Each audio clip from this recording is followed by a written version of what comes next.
Missed an episode of your favorite podcast? Choose from over a decade of content in our archives, not just the latest episode. All free at GCNlive.com. This is your call to action. Get prepared, America. Economy, survival, energy, disasters. This is USAPrepares.com. Informative radio, educational radio. Interact now by emailing instructor@USAPrepares.com or text at 434-390-7953. Class, please take your seats. Now, your instructor, Vincent Finelli. Hey, Guineith, that sounds like us. Everyone all set, cocked, locked. Here we go. Your dial set correctly to USA Prepares. Thank you for being in class with us today. Jason's engineering the broadcast at GCN, Genesis Communications Network.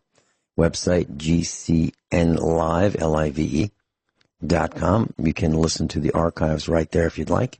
You can go to the Ron Gibson channel, or you can pick us up on Republic Broadcasting Network and other outlets. Telephone call-in number, 866-582-9933. If you'd like to call us, we'll pay for the call. Live in Australia, welcome Guineith Isaacs. Hello, Vincent. How are you this morning? Well, I'll tell you, I'm doing fine, and I trust you are as well. I wanted to share something before we get into the meat of today's broadcast. The mainstream dinosaur media, every once in a while, they talk about how great the economy, it's roaring, it's booming, the market's up, the stock market's up. All this manipulated information about how wonderful things are. Everybody I know is broke. Well, about 5 months ago, I needed some parts for our hay equipment.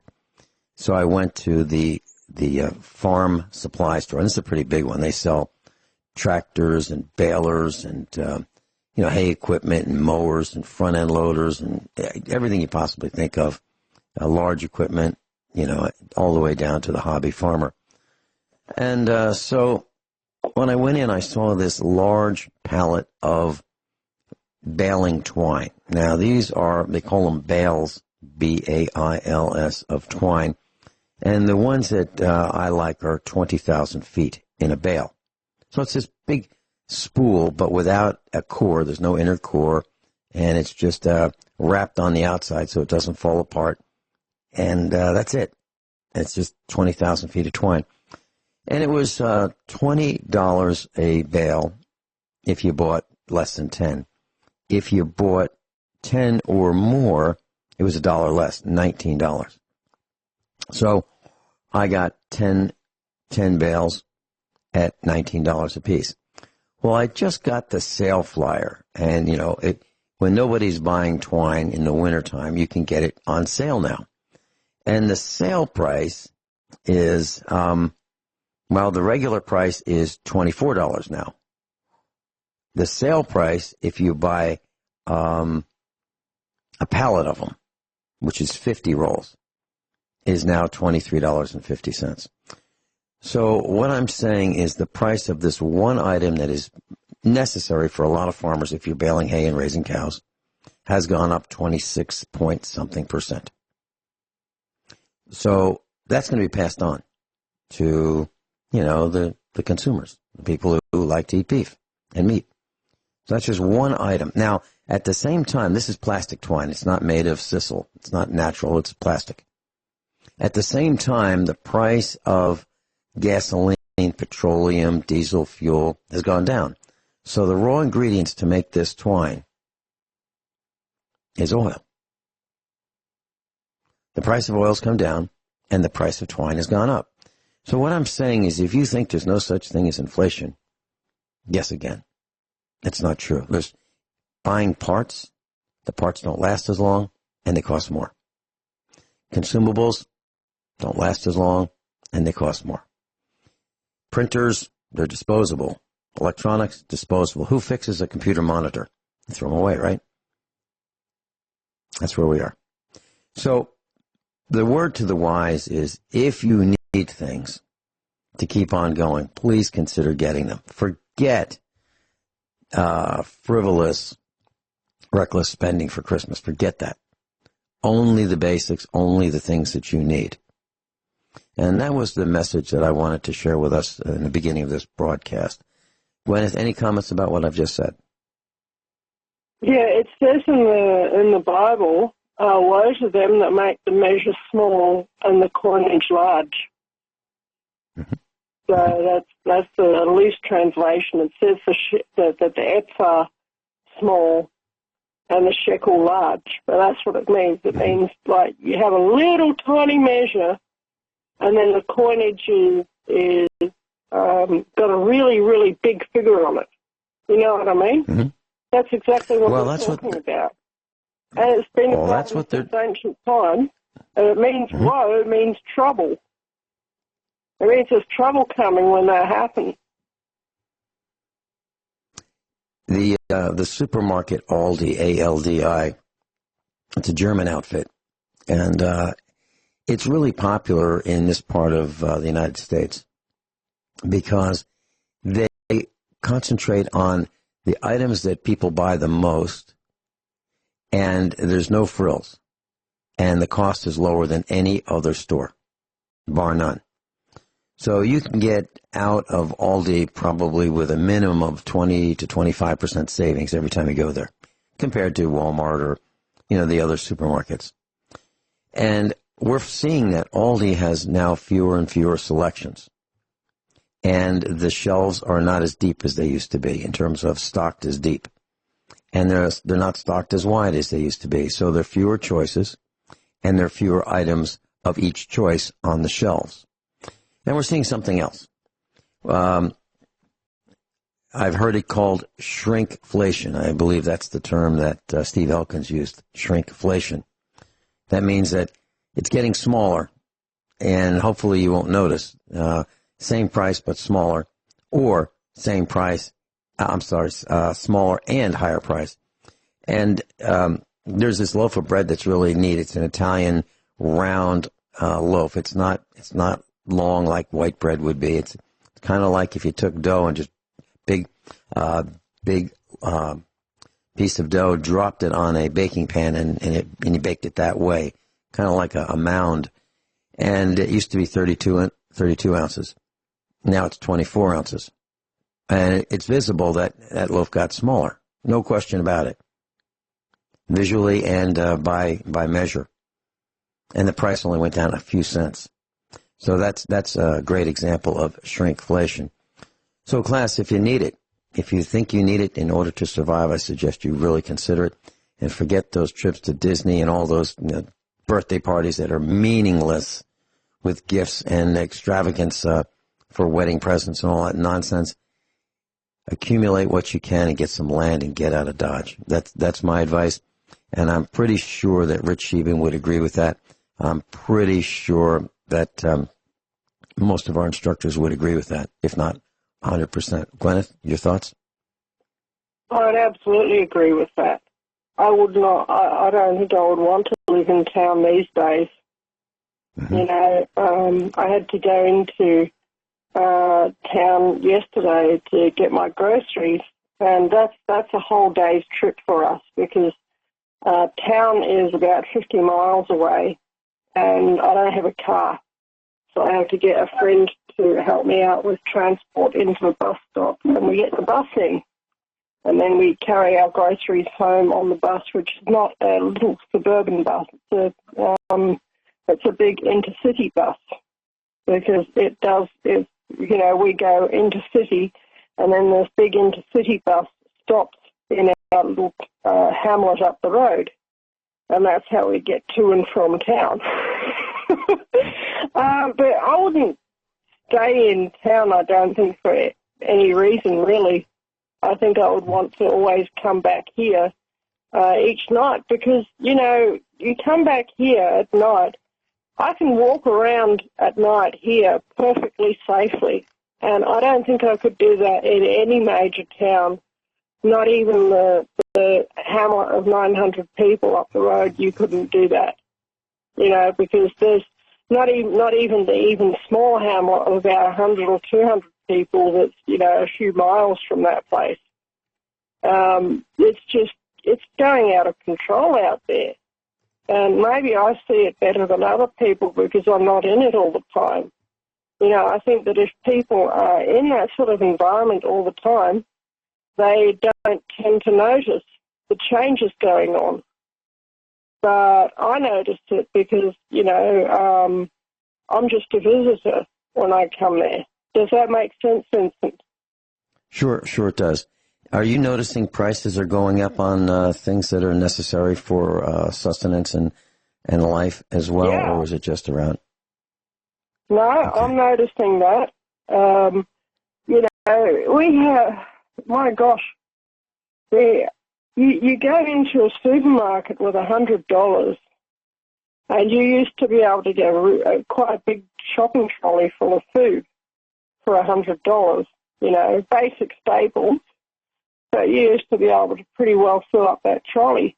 Now it's only half full with $100. And if you want to do a shopping trolley full, you'd better make sure you got about $250 because that's how much it's going to cost.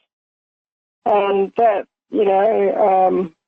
so usually I'm really, really figuring it out when I go to the supermarket, just to make sure that I don't get to the checkout and have to put stuff back because that's really embarrassing. I try and calculate it in my head, but, sometimes it's sort of like you've just got so much stuff and you've got other things on your mind and so on, you know what I mean?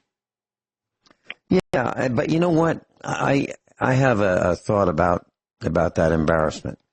And I would say years ago that I might have been embarrassed. Today, I have a totally different approach. My approach today is, y'all are charging so much that my money doesn't go where it used to go because you are charging too much. Yep. Not that I don't have enough, but there's this expression in Missouri, specifically Springfield, Missouri, and I hate it. I hate this expression. And people, if you're going to buy something from someone who's selling it independently, let's say it's just some guy selling something in a garage sale or some guy selling something on Craigslist, and you talk to him, and one of the comments around here is, "Well, I'm not going to give it away." I don't think anybody asked anybody to give it away, and that seems to be not giving it away means I want as much as I can get for it. That's what they mean. They want whatever is in your wallet, they want it all. And I object to that. I think people should be nice and kind and fair and price things reasonably, not overprice them and try to get as much as they can. That's just one more example of this nonstop greed. Guineith, in Hawaii, United States, there was a cop who came upon a homeless man.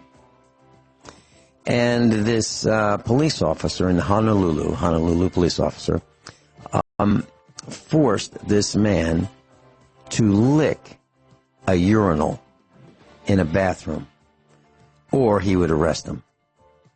And this homeless guy said, I'll do anything if you don't arrest me. The cop said, lick this. Class, Guineith Isaacs is with us. She's live in Australia. Guineith, you want to talk about dreams and scams and karma and the doorbell, the Ring doorbell connected to cameras. Yeah. There's the world wasn't always like it is today. Okay? It used to be that a person could go out there and make their way in the world and, most people would be good, decent, honest people. I think people forget that this was the case. And I'm reading a autobiography at the moment, which is, it's actually quite a famous book here in Australia. And it's had a few movies made about it. in this country. I don't know if they've made their way to the United States, or a TV miniseries. And it was about this man, and his name was called Bert Facey, okay? F-A-C-E-Y, Albert Facey. And he wrote this book about 100 years ago called A Fortunate Life. And, you know, people might think, well, you know, he must have had a pretty good life. No, he didn't. His mother abandoned him when he was 6 years old, and he was left in the care of his grandmother. And, you know, by the time he was 9, grandma's circumstances were so restricted that he had to go out to work. And he met some bad people, and then he met some good people. You know, and he began to make his way in the world. And by the time he was 14, he was a dog hunter, a dingo hunter of some renown, and a kangaroo hunter of some renown in the local district. And he was an absolute crack shot with a rifle.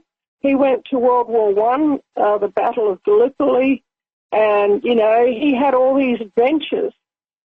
But they started when he was 9 years old. And, you know, he didn't have a good start. There were a lot of people, there were some people even back then who used to scam people and take advantage of little kids who were in need and this sort of thing. But I think that problem these days is more or less universal. You can hardly trust anyone to do anything unless they're a real old-timer family that lives right out in the countryside, you know.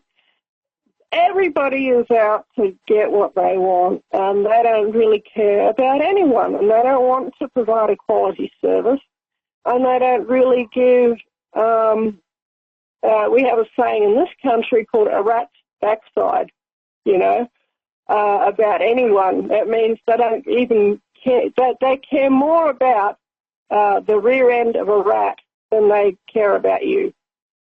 And, you know, that's about the sum of it. And just reading how things were for this boy 100 years ago, and I was thinking to myself, my gosh, that policeman that is coming along is actually helping him. He's not trying to get that, you know, 11, 12, 13, 14-year-old boy into the child protection system because, you know, that there's a bounty on, you know, the cops where every child that they help put in the child protection system, I'm sure they get a payment for that, you know, because the government makes money off the child protection system because it ties into the whole pedophilia thing. And that's coming out in the press as well. No, the policeman, when the policeman came across him, you know, in a particular set of circumstances, he was actually helpful. And you could see that this policeman was actually a good, decent, normal human being, you know. And not all policemen were like that back in the day either. But there were probably, I would say, the majority of policemen back in the day were actually helpful people, probably up until about the 1960s or 1970s. And, you know, this is it. People were not always like they are today.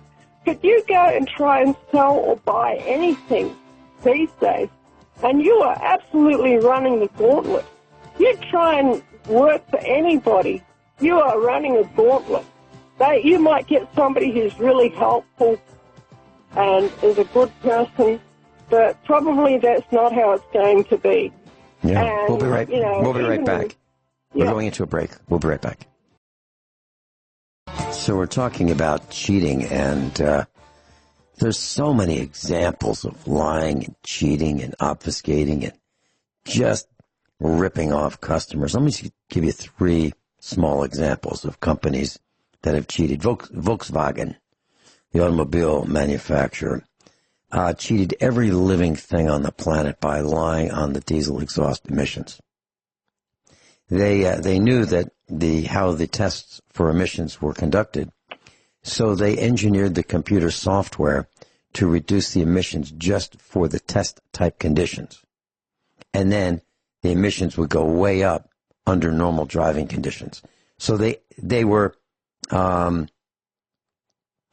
was that called when you study for the test questions, but you really don't know the material, teaching to the test. That's what teachers would do. The teachers would find the tests that their students would be given, the standardized tests, and they would teach the students how to answer the exact question.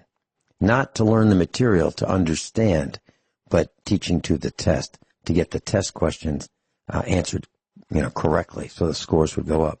That's what teachers do. Not all of them, but a good number of them.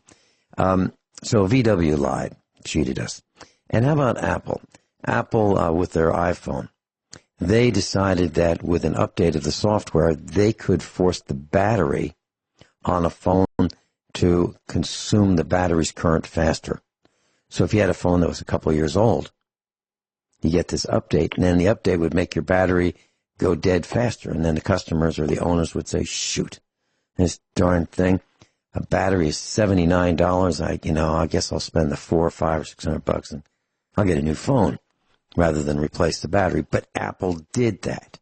Apple forced the batteries to go dead faster by consuming more current from the battery than would normally be consumed. So they forced dead batteries. That's this wonderful Apple, with Tim the Homo in charge. And then, how about this? How about a company offering a lifetime warranty on products like Craftsman?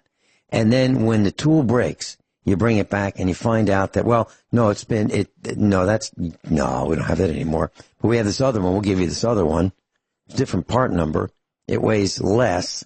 It's less sturdy, less durable, less in every way, but they'll replace the defective one that you bought, thinking that you had a lifetime guarantee, and you would get like for like replacement. That's what happens with some of Craftsman tools, hand tools. And then if you bought a Sunco, S-U-N-C-O Lite, and they say, it'll last, on average 32 years, 3 hours a day, and you find out that it quits after a little over a year, and you call them up and they say, no, we only do that. Amazon, 30 days.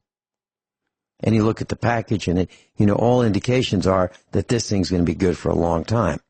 And then eventually they get so many complaints that they go, you know what? We'll replace it for free. You're right. We'll replace it for free. But the one that you get weighs about half as much because they've taken 50% of the material out. So while you got a replacement, it's not equivalent. It's not like for like. And that's where we are today. Those are the kinds of cheating things that are going on. Of course, you can extrapolate to appliances. And people are now expecting that the major appliances in their house are only going to last at the most 7 to 10 years, at the most. I would be livid if our refrigerator in our kitchen quit today after 15 years. I'd be frosted because I'm not expecting a major appliance to last 15 years or less. I'm expecting 40 or 50 years. Literally. So our standards we have accepted lower standards. We have accepted inferior products. We have accepted ever-increasing inflation. Inflation's not natural. There was a time before the Federal Reserve came around, 1913, where prices did not go up. They stayed stable for years. And then we get the Federal Reserve, this private corporation, who's involved in creating an endless supply of digits. And those guys, because they keep providing more and more digits in circulation, the cost of things appears to be going up. But it takes more money now to buy the same things that you used to buy because of what's called inflation, which really means the lowering of the purchasing power. That's what it means. You used to be able to buy a quart of oil for 39 cents when I was younger. Now it's $5 and $6. A brand new Ford Mustang, brand new, 1964. $2,499 or $2,495. It was one of those two. Do you think you can get one for 10 times that today? Like 24,000? Do you think so? I don't think so. Guineith, we're in a lot of trouble, and it has to do with individual greed at the highest level, and it flushes down to us. Yeah, you're absolutely right. You know something, 1964, people think that 1964 was a really, really long time ago. Actually, it wasn't that long ago. Okay, it was the year that my husband Archie came out from Scotland to Australia, and he thought that when he got here, he was quite shocked at how things were here because, I mean, for one thing, the temperature difference was quite substantial between freezing cold Glasgow and boiling hot Australia. And but what he was most impressed about by this country, Australia, by contrast with Scotland there was never a chance for the people to get ahead. Okay, it was just taxation, and then more taxation. Prices were so high. Everybody was operating some scam or other. The whole city was run by gangs. He got out here to Australia, and it was, you know, Melbourne, there's still a lot of gangs in Melbourne, but it was a lot freer, you know, and it's not like that, you know, a small handful had a stranglehold on everything, although to some degree that was true.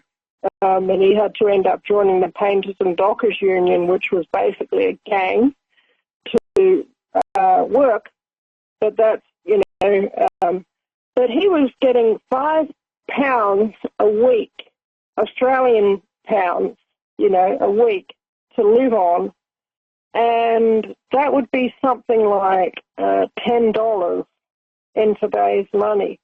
And he could live well in 1964 on $10 a week. And in Glasgow, when he was living in Glasgow, he had to live on £3 a week, which is about $6 a week. And this was only back in the 1960s. This was, he said he remembered the boat trip out because people had these radio sets, transistor radios had just been invented. And they had these transistor radios glued to the side, not literally glued, you know, held to the side of their head.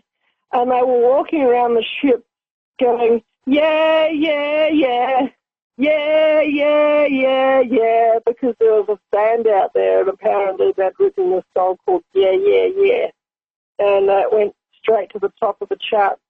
And Archie thought that it was completely pathetic that a group had written this song called Yeah, Yeah, Yeah, and managed to have top of the pop, as they say in Britain. But like I say, the fact that you could live on $10 a week back in the day, and you could live well.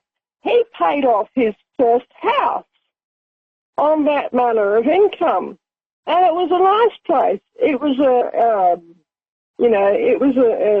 3-bedroom house on a suburban block up in the hills in a place called Mount Dandenong, which is, probably about 50 k's out of Melbourne. So he would have to commute to work each day, but that was okay, and he did that. And he had his nice suburban life with his house in the hills and his job in the city, you know, painting and decorating. And, you know, he would paint and decorate anything from a wheat silo to a ship to a bridge to, you know, a $1 million mansion, and that was his trade. But, you know, this is it. You couldn't dream these days of living on $10 a week. Does that make sense, Vincent? I was thinking about America. I was thinking about that this morning, literally. I was thinking that what happened, you used to be able to, while I lived in Missouri, I've only been here about 15 years, But while we were here, you could go out and grab a lunch for $5. You can't do that anymore. It's now $10. And that's in 15 years. Now, not that I want to buy lunch out. I don't want to eat out at all. I mean, I would starve before I would eat at a restaurant. I mean, I don't want to go to a restaurant. I don't want people that are risk takers handling my food. I just don't want that. So I was thinking about how things have gone up in price. If you want to have your Mercedes looked at, it used to be you could bring your car to a mechanic and they'd say, well, let me take a look and I'll tell you what's wrong. And then they'd say, well, here's what's wrong and here's what we think it's going to cost to fix it. Now they charge you to tell you what they think is wrong. There's a charge for that. Oh, yeah. Yeah. And, for example, Mercedes is about $100 to $120 per hour. That's without the parts markup. That's for looking. And if they want to turn some wrenches, it's $100 to $120 an hour. But Ford, Chevy, Chrysler, they're not much far behind there. They're pretty darn close. And so it's really, really expensive to have anything done. And at the same time, it's expensive to have things done. People are breaking their things without understanding how they work. Let me give an example. So we've had, ice storms here. So it starts drizzling and then it freezes, and now the vehicles are covered with ice. So people get in and they want to clear off their windshield. So they turn on the windshield wiper. Well, when they do that, the windshield wipers are stuck. They're glued by the ice to the windshield. They're not going to move. You'd have to chip away with an ice scraper to get them loose. Or you'd have to pour cold water on the windshield to melt the ice before you turn on the windshield wiper. But people don't seem to know that. So they turn on their windshield wipers and they break the linkage. And now they're looking at a couple $100. I mean, I don't understand how we have failed to understand simple things. That's a pretty darn simple thing. And we see it often. Often. Why? How come? How come people don't say, you know what, I think I might break the windshield wiper system if I turn on when they're frozen? We'll be right back. So I mentioned earlier in this broadcast that a Honolulu, Hawaii police officer came across this homeless guy. And he was responding to a nuisance complaint when they found this guy was in the stall in a restroom. And the report is that the man was uncooperative. Initially, he gave a false name. And the cop told him that if you lick the urinal, you won't get arrested. So the guy did. He licked the urinal. Now, what part of protect and serve is that? Is that what we have come to tolerate? That kind of behavior from the police? Really? That's disgusting. So if you wonder, absolutely. So if the blue team is wondering why they don't get much respect, it's because of people like this Honolulu police officer and his behavior. So let's put an exclamation point on that. So this gal, she's 29 years old. She's a sheriff's deputy. And what she decided to do was, look into who died recently. And so she scoured the obituaries online. And while the funeral services were being held, she would break into their homes. Mm-hmm. Oh, my gosh. Yep, and this is, that's what this gal did. So, she was charged.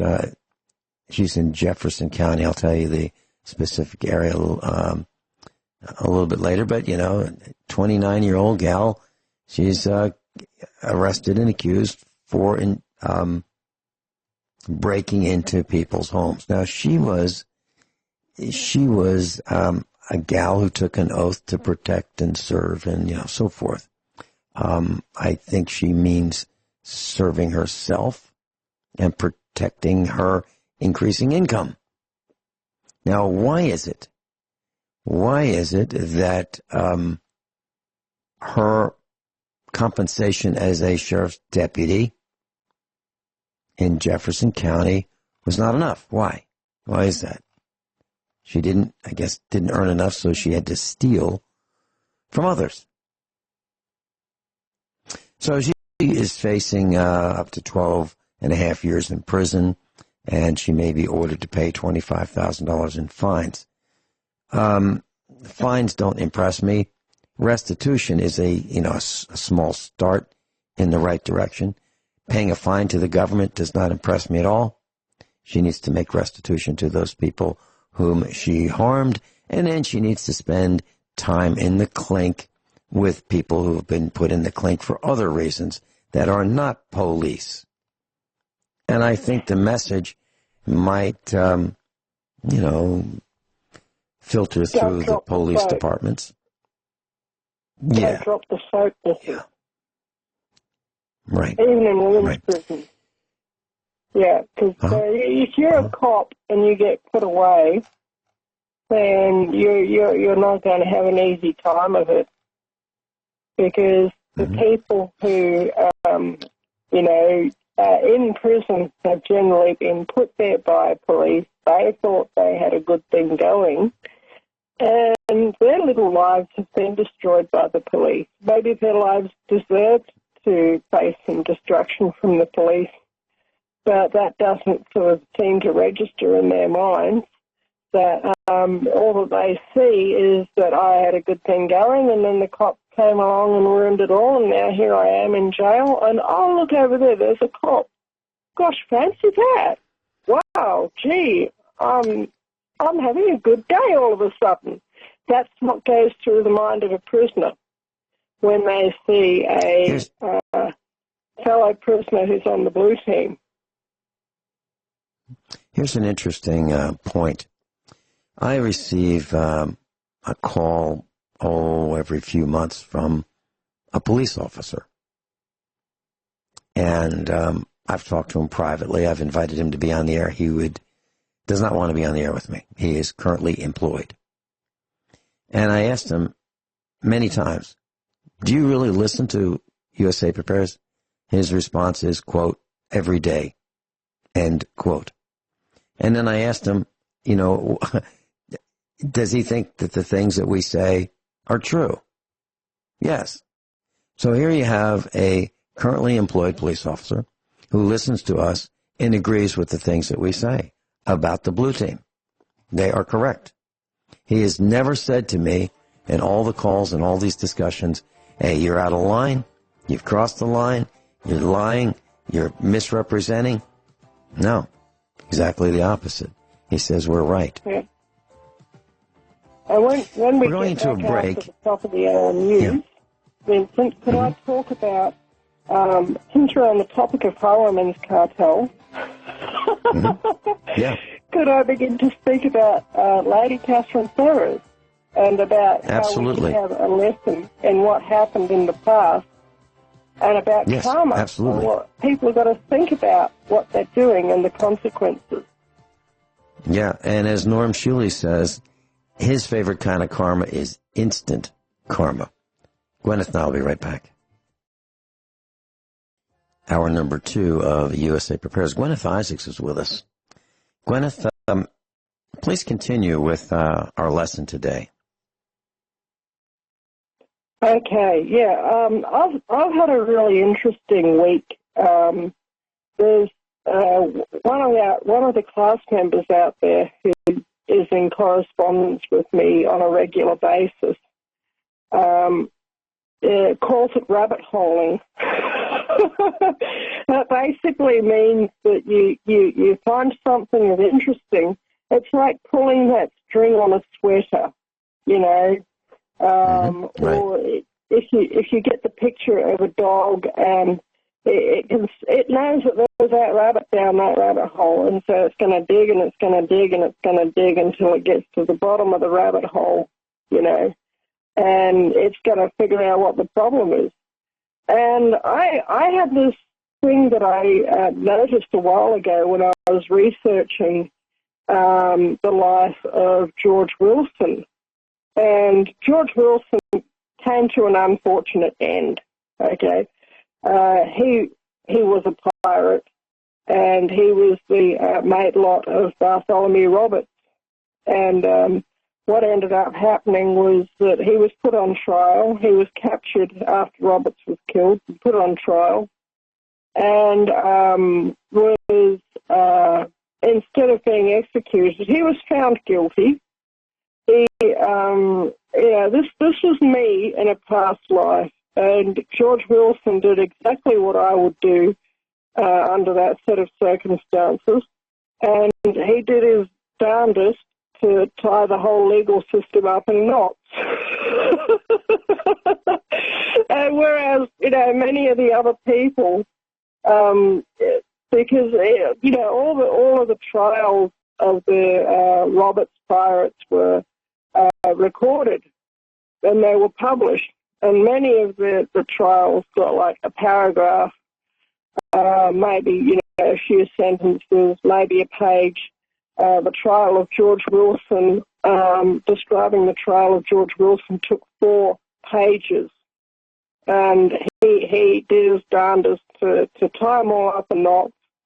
And, but it was interesting because the jurors were named in this particular, court testimony document. And one of the jurors was a fellow by the name of Charles Fanshawe. And I said, wow, that's a name that I've heard before. It is not really common. And the reason why I had that response was because Lady Catherine Ferrers, who was my previous incarnation, had married into the, she had married a man, it was a forced marriage, and she was 13 years old when she was forced to marry Thomas Fanshawe, who was 16.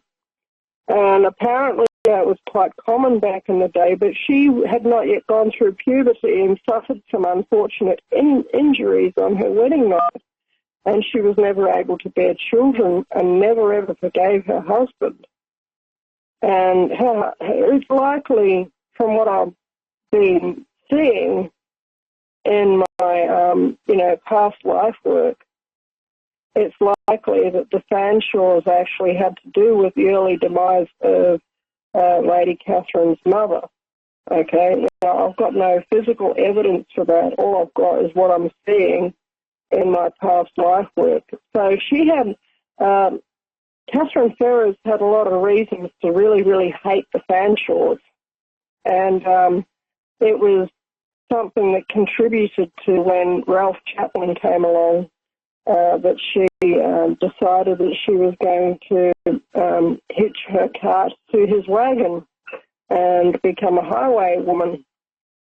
And but anyway, I thought that was really interesting that that Charles Fanshawe should sit in judgment of George Wilson when George Wilson was the reincarnation of Lady Catherine Ferrers, and nobody knew it. And I was not even sure up until this week if Charles Fanshawe was actually related to the same Fanshaws as Thomas Fanshawe, which was, about 70 years before that. But I found on the internet, which I sent you a copy of a screenshot of the document, of conclusive proof that these 2 men were members of the same family.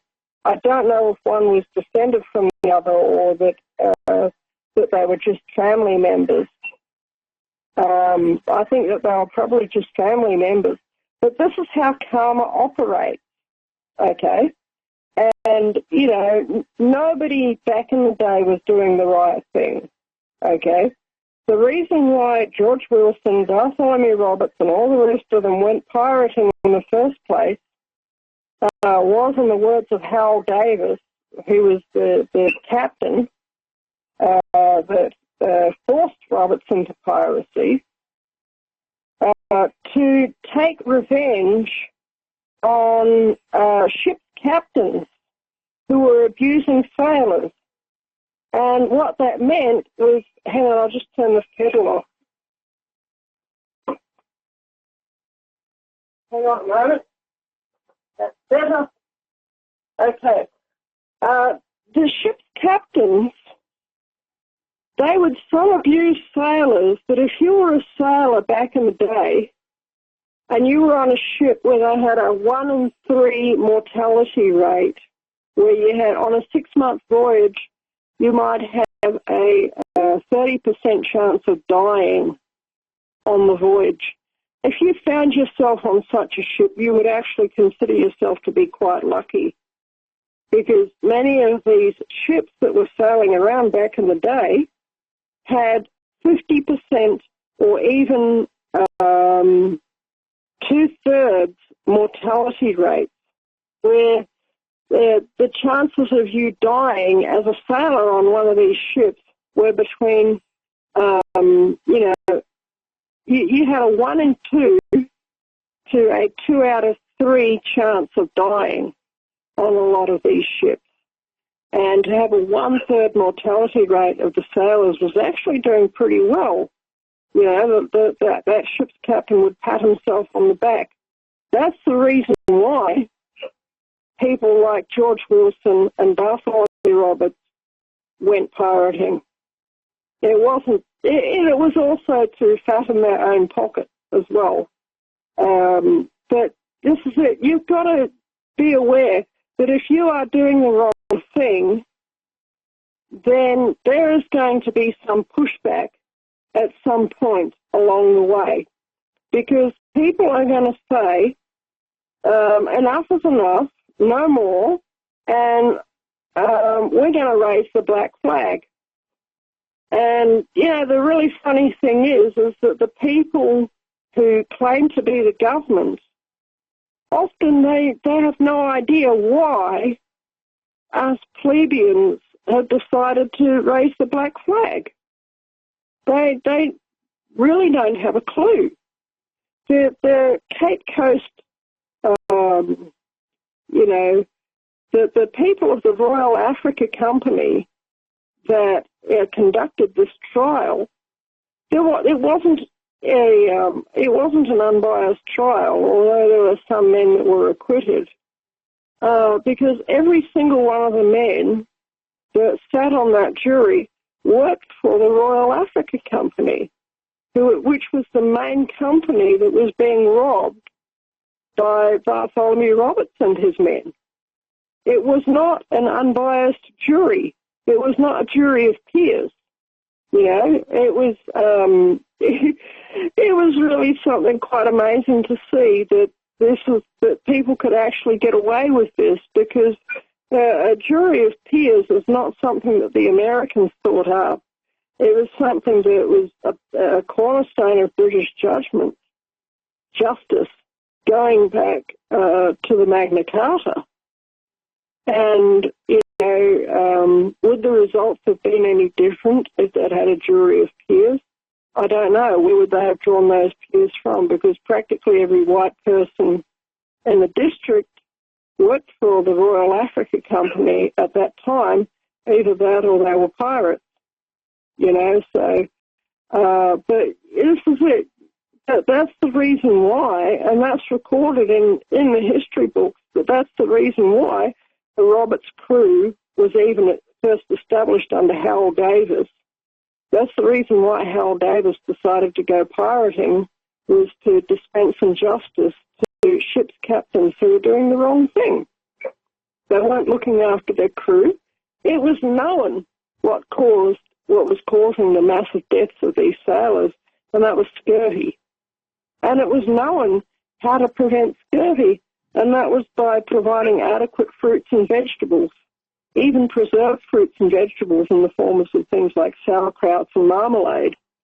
And all that it takes to prevent scurvy is 1 spoonful of jam or marmalade a day.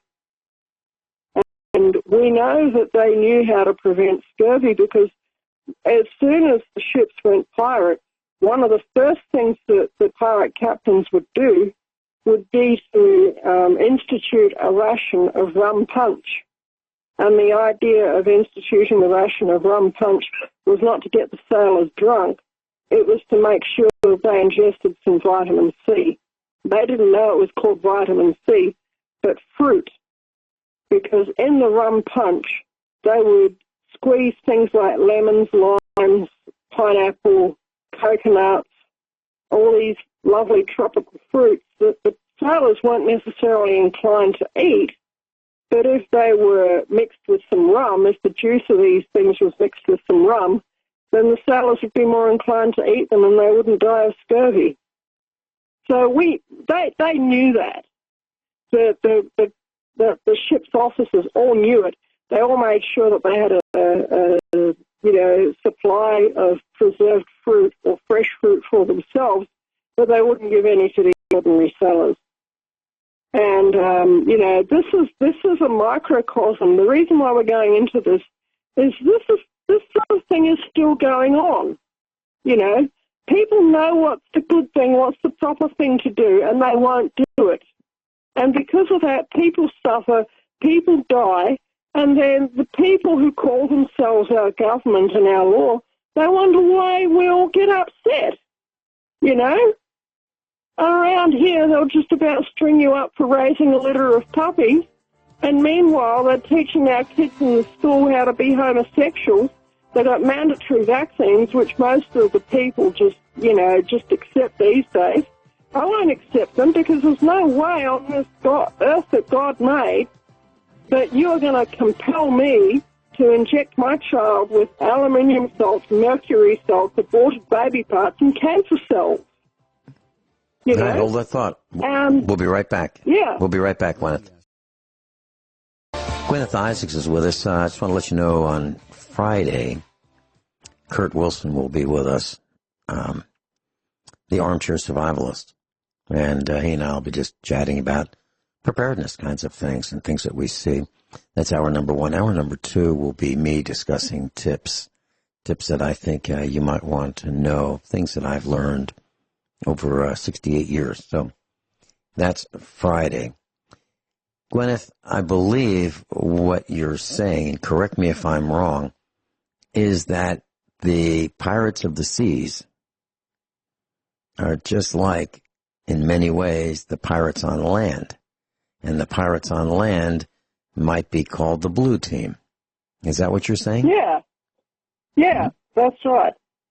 So I refuse now to see police as being law enforcement because around here, they're nothing more than a highwayman's cartel.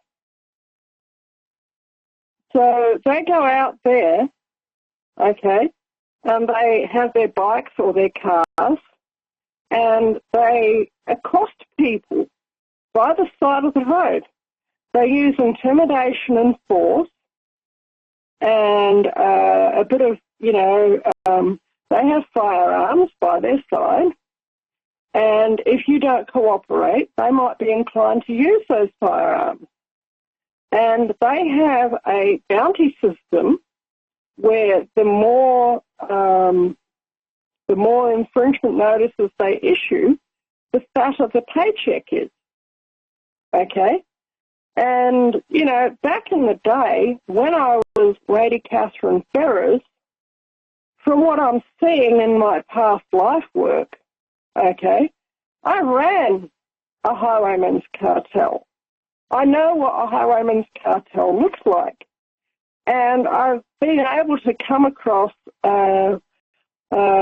some evidence that a highwayman's cartel was in operation at that time in that area.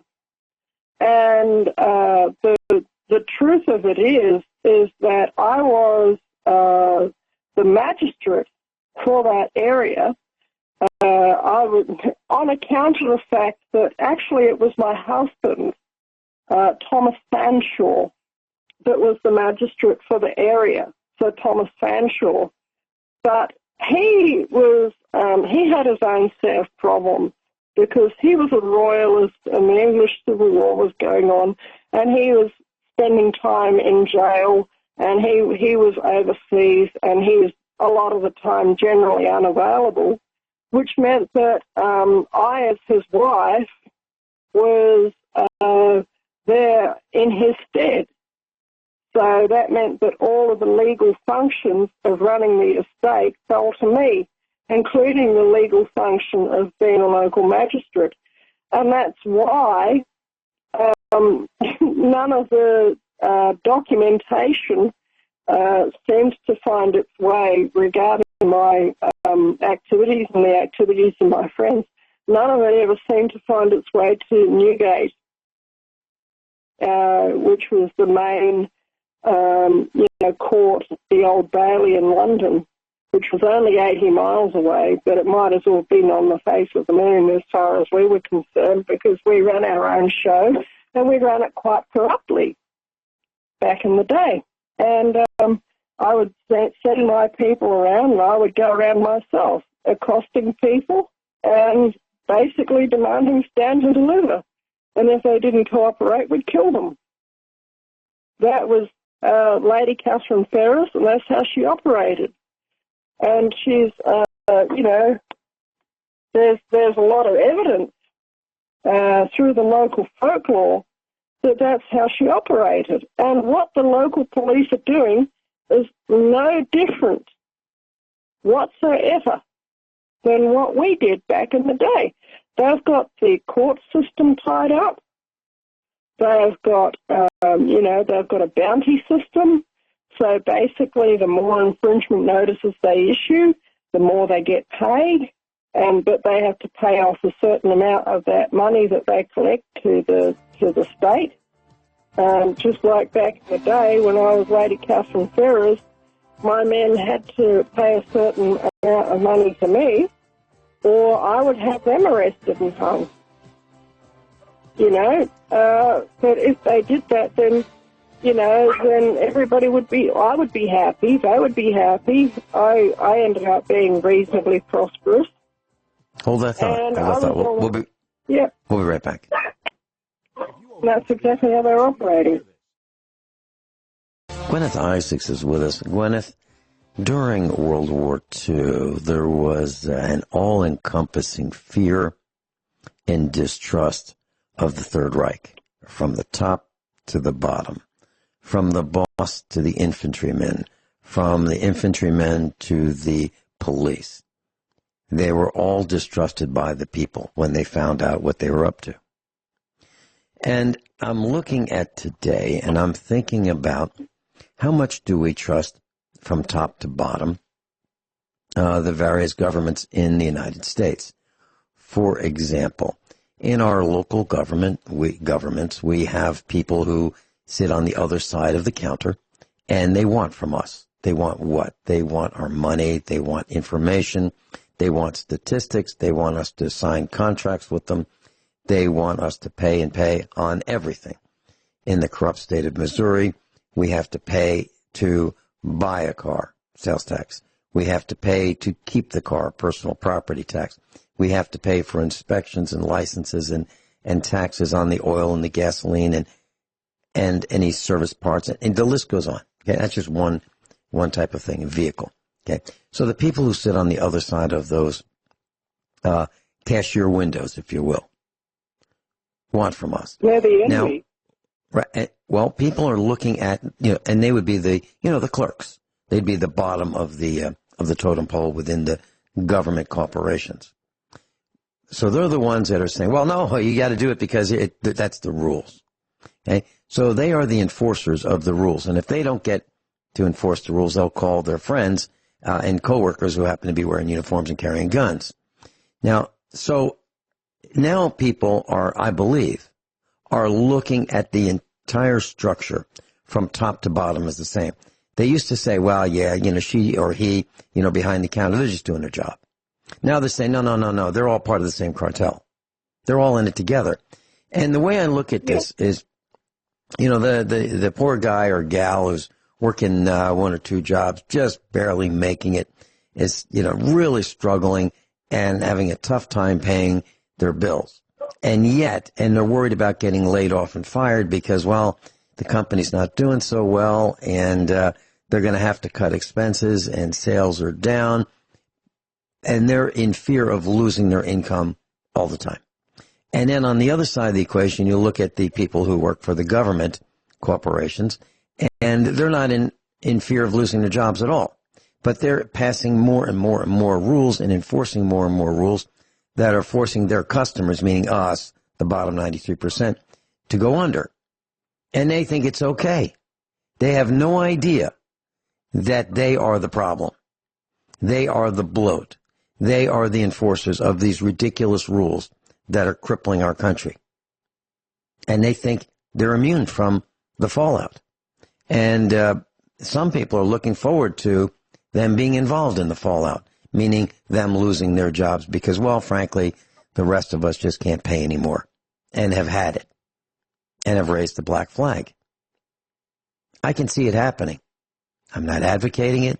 So those of you government types who are listening to this broadcast to see what our opinions are, we don't really like all these rules and the enforcement and the overreach and the spying that y'all are doing. We don't like that. And, you know, your neighbors may get sick of what you do. Your neighbors, if they found out what you do, would probably disassociate from you. And I look at this impeachment thing, and I look at the people who, you know, you can say, well, how do you feel about the impeachment? Oh, he deserves it. Okay, what did he do? Well, he's done a lot. Okay, what has he done? Well, he's broken a lot of laws. Okay, like what? Which ones? Well, he's involved with, you know, foreign countries. Isn't he the boss? I mean, isn't if I were the head of corporate U.S. and I thought there was some defection or defectors, I might call my buddies, my peers, and say, hey, listen, I think we got a problem. I think we got a leak. Y'all talking to, you know, these other guys over here that are supposed to be loyal to me. You know anything about that? What is wrong with that? What's wrong with that? So let's move on to another little thing. And this is kind of ties to what Guineith is saying. This is on zerohedge.com. Here's a summary on what's happening in the corrupt Commonwealth of Virginia. So these are the facts. Michael Bloomberg, former mayor of New York City, has helped the Democrats take over the Virginia Commonwealth government. He's helped them with financially. And he's a guy that walks around, you know, with no gun. He doesn't carry a gun. But he carries guys with him that carry guns. Okay? And there's in the Commonwealth of Virginia, there's an anti-paramilitary bill that would disallow armed people to gather to teach each other on how to use firearms or any technique that could cause injury or death. So if you want to teach jujitsu or taekwondo or karate or martial arts, there's a bill that would prevent you from getting together to teach those things, like self-defense. There's a bill that would make semi-automatic weapons illegal. Now, but that doesn't include like the government having cannons and drones and atomic weapons. You know, no, that's just us, the bottom 93. And then nearly the entire state or Commonwealth of Virginia has balked, and they've formed Second Amendment sanctuaries, meaning, yes, you can carry and own firearms in these sanctuaries. But there's a legislator who's threatened the sanctuaries with the National Guard. You know, we're talking about like one iota away from civil war / revolution. The sanctuaries responded in the Commonwealth of Virginia by activating organized militia. So the ante keeps going up. And why is this? Because they want to disarm us. Now, there are plenty of people who have guns in the Commonwealth of Virginia. And they have a right to, just like in Missouri and many other states. But people like Michael Bloomberg, who's running for CEO of corporate USA, also known as the President of the United States of America, he wants to disarm the people by making it illegal to own firearms. Can you imagine that? Pretty interesting. So when you think about Democrats and you think, well, you know, he's a good guy, she's a good gal, I really like him. You know, we can have a beer together and we can play golf together. We just kind of disagree a little bit on politics. They're supporting people who want to take your guns and your personal property and your method of self-defense. So now the question is, how can you be friends with people like that who want to harm your ability to protect yourself? Can you be friends with people like that? And I think of this guy who showed up at my house one day with one of my friends. He showed up here and we're at the kitchen table, and he's a dyed-in-the-wool, fierce Democrat who just loves Democrat policies like gun control, gun confiscation, gun elimination. Yeah. Now, could that guy be my friend? No, I don't think so. And the people who vote for increases in sales tax, are they my friend? No. Why would they be? Why would I have a friend who wants to raise my property tax so we can spend more money in the public training camp that wants to teach people how to be a better homo? Or we'll just introduce them to being homos. Your child, too, can come home this afternoon a homo. And declare they're bisexual or homosexual or whatever. Or, I don't know, let's, pick one. We'll flip the coin today. See if we're going to wear a dress or pants. Or jockeys or panties. I mean, this is Rome burning right in front of our eyes. And we're too stupid to see it. And the girly men, that's a term that Arnold Schwarzenegger apologized for using. He was absolutely right. We have too many girly men. Why don't they stand up? Why not? Why not defend right from wrong?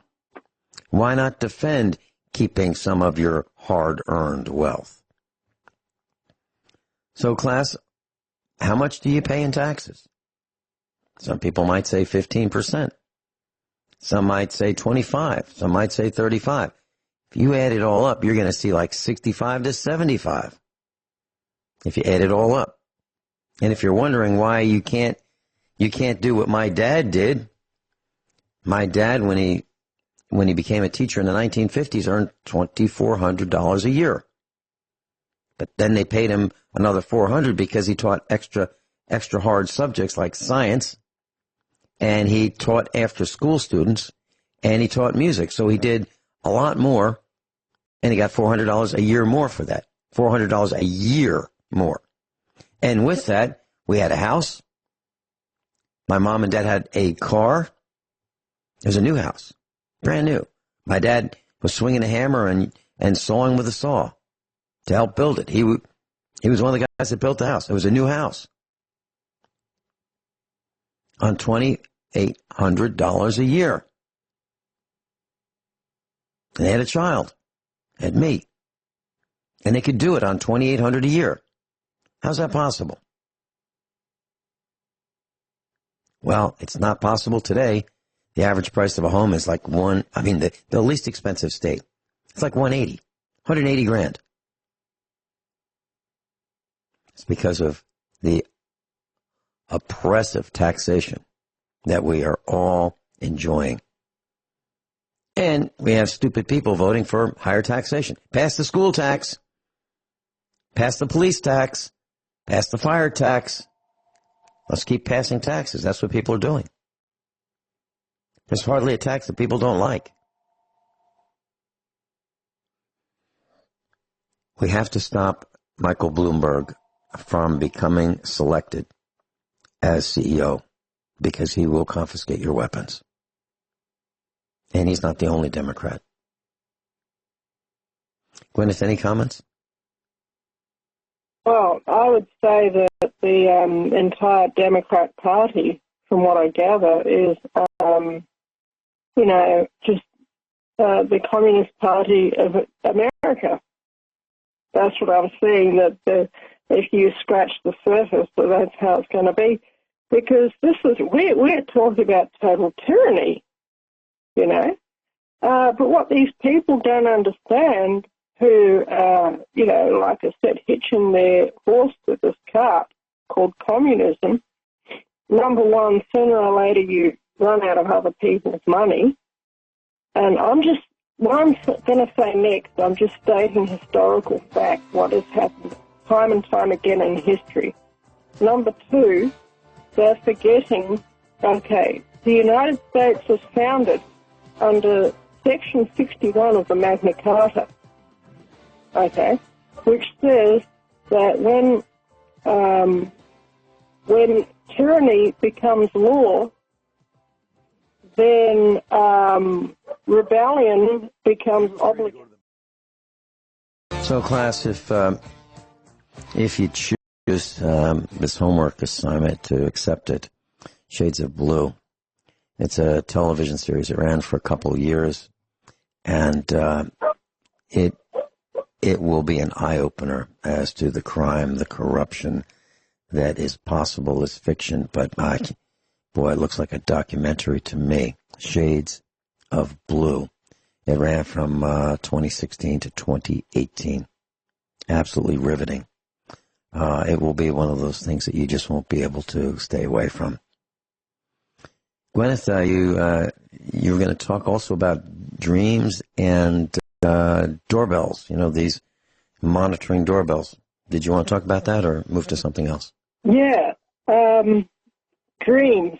Dreams have actually a vital purpose in our psyche, okay? We are not just physical creatures. If anyone believes that at this stage, then, you know, I don't even know where to begin with you. You know, but we are not just like biological robots. We have a soul and we have a spirit, and there are parts of our being that operate on other planes, and every religion on earth says so. It's not just one particular set of beliefs that says so. You know, so what that means is that you have a self that is sitting in heaven and is watching the you that's on the earth doing all that you're doing, okay, whatever that is. And this self wants for you to do the right thing, okay? Occasionally you get a person born and they are basically wicked from the cradle. There is that sort of thing too. So their self that's in heaven might have a bit of a different motivation, but most people, I believe, that their self that sits in heaven, looking down at the self that's on the earth, doing everything that it does, wants for that person on the earth to do the right thing. And if we learn to listen to our higher nature, then the Holy Spirit is able to speak to us and lead us on the proper path to our life.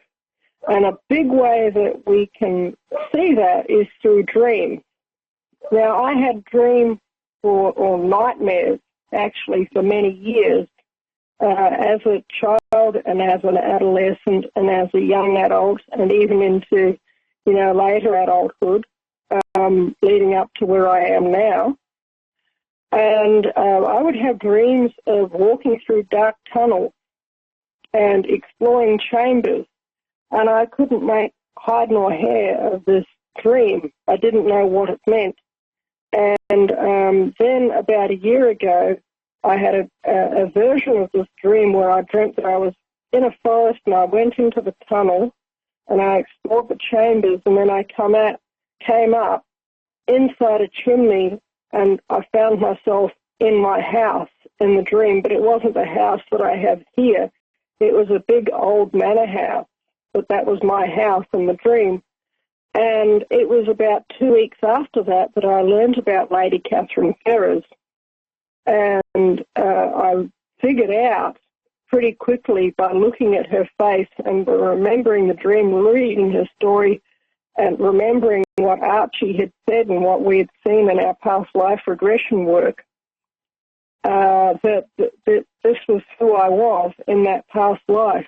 And that was how my higher self that sits in heaven communicated that information to me. And then a whole bunch of stuff started making sense. You know, my troubles with police. I came across a YouTube video, which I made about, 6 or 7 years, 5 or 6 or 7 years ago or something, where I called the police a highwayman's cartel. And that's my name for them now. I don't see them as being law enforcement. But you know, when you begin to understand that you have a place in the universe, and that, you know, that the universe is like a big net or a woven fabric, and we're all like threads in there, we're all joined, and we get reincarnated back into the same group of people, into the same group of souls. They get reincarnated too, back into the same group. And I look around me and I can actually pick them. Having studied the history, I say, oh, you're so-and-so, you're so-and-so, you're so-and-so, you know. And I've actually had some of these people come back to me and say, yeah, that's right. Guineith, in the few seconds we have remaining, were you, Norm Shealy, Rich Sheben, Rick Miller, and I connected? I don't know, but a lot of other people in my life, I am connected to in my life in this real world. That they were members of the crew, or they were other pirates that I knew. All right, we're out of time. Yeah.